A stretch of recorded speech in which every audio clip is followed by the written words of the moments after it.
Hello everyone, welcome to our channel. இன்றைக்கி நம்ம சேனலில் வந்து சிக்கன் சுக்கா எப்படி பண்ணலாம் அப்படின்னு பார்க்கலாம். அதுக்கு முன்னாடி நம்ம சேனல் நீங்கள் சப்ஸ்கிரைப் பண்ணல அப்படின்னா ப்ளீஸ் சப்ஸ்கிரைப் பண்ணுங்கள் அண்ட் பக்கத்தில் இருக்க பெல் ஐக்கானையும் கிளிக் பண்ணிக்கோங்க. இது வந்து சப்பாத்தி, தோசை, ரைஸ், பிரியாணி எல்லாத்துக்கூடையுமே ரொம்ப நல்லாயிருக்கும். ரொம்ப நல்ல காம்பினேஷன். இந்த மெத்தடில் வந்து எப்படி பண்ணலாம் அப்படின்னு நம்ம பார்க்கலாம். தேவையான பொருட்கள் என்னெல்லாம்னு பார்த்துடலாம்.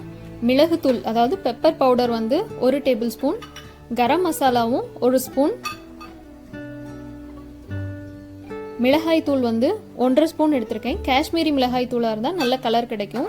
மஞ்சள் தூள் 1/4 டீஸ்பூன், அப்புறமா கொஞ்சமாக கருவேப்பிலை,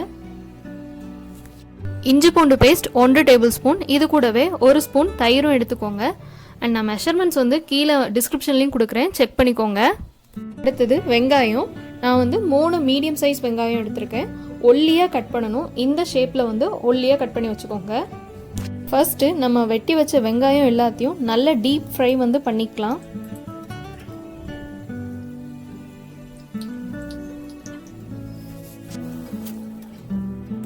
இந்த மாதிரி நம்ம வெங்காயம் ஃப்ரை பண்ணி ஆட் பண்ணுறது வந்து ரொம்ப நல்ல ஒரு ஃப்ளேவர் தரும். ட்ரை பண்ணி பாருங்கள். இப்படி நல்லா ப்ரௌன் கலரில் வந்து ஃப்ரை பண்ணி எடுத்துக்கலாம். மசாலா எல்லாமே ஆட் பண்ண ஆரம்பிக்கலாம். 1 டேபிள் ஸ்பூன் மிளகாய் தூள் போட்டுக்கலாம். 1 ஸ்பூன் கரம் மசாலா, 1/4 டீஸ்பூன் மஞ்சள் தூள், மிளகுத்தூள் வந்து 1 டேபிள் ஸ்பூன். பெப்பர் ஆட் பண்ணுறது இன்னும் நல்ல ஃப்ளேவர் தரும். நான் வந்து காஷ்மீரி மிளகாய் தூள் எடுத்திருக்கேன், அதனால கலர் வந்து நல்லா கிடைக்கும். அப்புறமா உங்கள் காரத்துக்கு ஏற்ற மாதிரி மிளகாய் தூள் வந்து சேர்த்துக்கோங்க. இஞ்சி பூண்டு பேஸ்ட் 1 டேபிள் ஸ்பூன், தேவையான அளவு உப்பு போட்டுக்கலாம். 1 டேபிள் ஸ்பூன் தயிர். தயிர் வந்து பெருசாக ஃப்ளேவர் எதுவும் கொடுக்கலனாலும் கறி வந்து நல்லா சாஃப்டாக இருக்கணும் அப்படிங்கிறதுக்காக நம்ம வந்து தயிர் வந்து ஆட் பண்ணிக்கலாம்.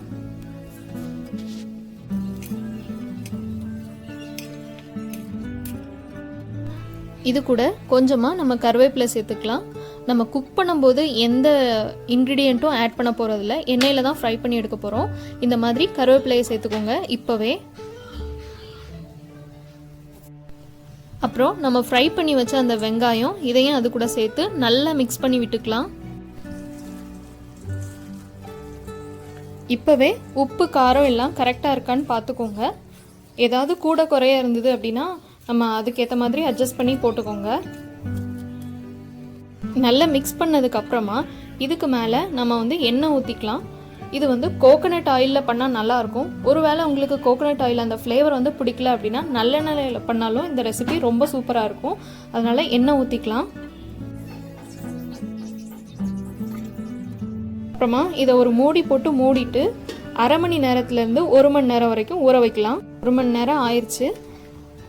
இப்போது ஒரு ஃப்ரைங் பேன் எடுத்துக்கோங்க.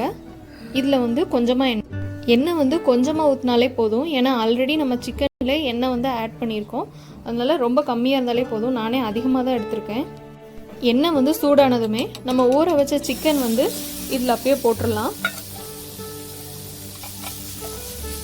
போட்டுட்டு நல்லா ஸ்ப்ரெட் பண்ணி விட்டுக்கோங்க.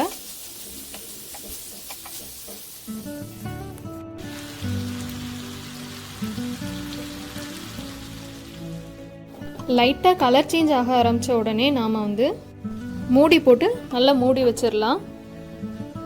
ரொம்ப ஹை ஃப்ளேமில் வைக்காதீங்க, அடி பிடிச்சிரும். ஒரு 7 மினிட்ஸ் வந்து நம்ம கழித்து பார்த்தோன்னா சிக்கன் வந்து நல்லா தண்ணி விட்டுருக்கும். சிக்கன் நல்லா வேகணும் அப்படிங்கிறதுக்காக கிண்டி விட்டுட்டு மறுபடியும் நம்ம மூடி வச்சு கொஞ்சம் நேரம் வேக வைக்கலாம். இந்த மாதிரி 5 மினிட்ஸ்க்கு ஒன்ஸ் வந்து நம்ம திறந்து பார்த்து நல்லா கிண்டி விட்டுக்கலாம். ஃபஸ்ட்டு சிக்கனை வந்து நல்லா வேக விடணும். சிக்கன் வந்து நல்லா வெந்ததுக்கப்புறமா நம்ம மூடியை எடுத்துட்டு நல்லா கிண்டி விடலாம். ட்ரையான ரோஸ்ட் மாதிரி வேணும் அப்படின்னா இந்த மாதிரி ஓப்பன் பண்ணி வச்சு வேக விடுங்க. நல்ல ட்ரை ரோஸ்ட் வந்து நமக்கு கிடைக்கும். மற்றபடி சப்பாத்தி கூடலாம் வச்சு சாப்பிட்ணும் அப்படின்னா கிரேவி மாதிரி வேணும் அப்படின்னா நம்ம மூடி வச்சு வேக வைக்கலாம், கொஞ்சம் கிரேவியாக கிடைக்கும். எனக்கு சிக்கன் ரோஸ்ட் வந்து நல்லா ட்ரையாக வேணும் அப்படிங்கிறதுக்காக கொஞ்சம் நேரம் திறந்து வச்சு நான் வந்து வேக வச்சேன். ஸோ நல்ல ட்ரையான சிக்கன் ரோஸ்ட் வந்து ரெடி ஆயிருச்சு. அண்ட் இது கூட கார்னிஷ் பண்ணுறதுக்காக கொஞ்சமாக கொத்தமல்லி இன்னும் கொஞ்சம் கூட ட்ரை ஆனால் நல்லாயிருக்கும். அதனால் நான் அப்படியே ஓப்பன் பண்ணி வச்சு அப்பப்போ கிண்டி விட்டுக்கிறேன்.